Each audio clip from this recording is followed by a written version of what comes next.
বন্ধুরা, হ্যালো বন্ধুরা, এই দেখো আজকে আমি রাতের ডিনারে এটা আমি করছি।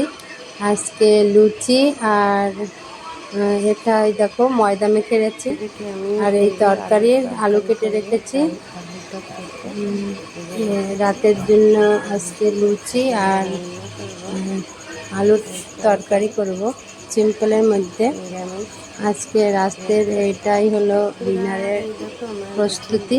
এই দেখো লুচি ভাজা হয়ে গেছে, দেখেছো?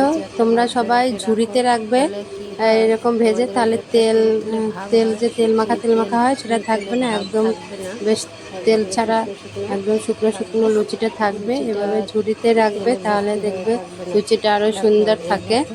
আর এই দেখো আমার রান্না হয়ে গেছে, মেয়ে খাবে বলে এই যে মেয়ের থালায় দিয়েছি একদম তরকারি, সাদা তরকারি, একদম মশলা ছাড়া নিরামিষ তরকারি আর লুচি। আর এই যে আমার মেয়ে খাবে, তাই মেয়ের কাছে নিয়ে আসলাম। মেয়ের পড়া হয়ে গেছে, এখন ওই যে লুচি খাচ্ছে। দেখো এই যে দেখেছ, আমি জিজ্ঞেস করছিলাম মেয়েকে লুচি কেমন হয়েছে খেতে, তরকারি, তাই বলছে খাচ্ছে। দেখো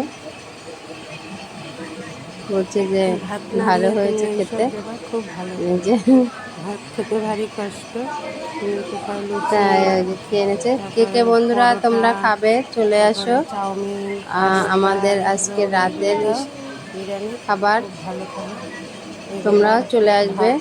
কে কে খাবে লুচি তরকারি, একদম সিম্পলের মধ্যে করেছি, কোনো মশলা দেইনি।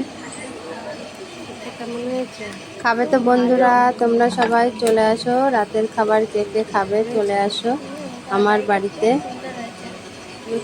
আর দেখো বন্ধুরা তোমরাও বলো দেখতে কেমন লাগছে, লুচিগুলো ফুলে দেখো কি সুন্দর হয়েছে।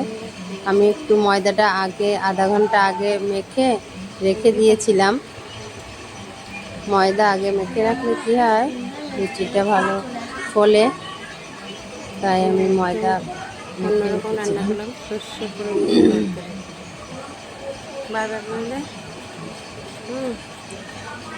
দেখতে কেমন লাগছে বন্ধুরা তোমরা কমেন্ট করে বলবে। বাই বন্ধুরা।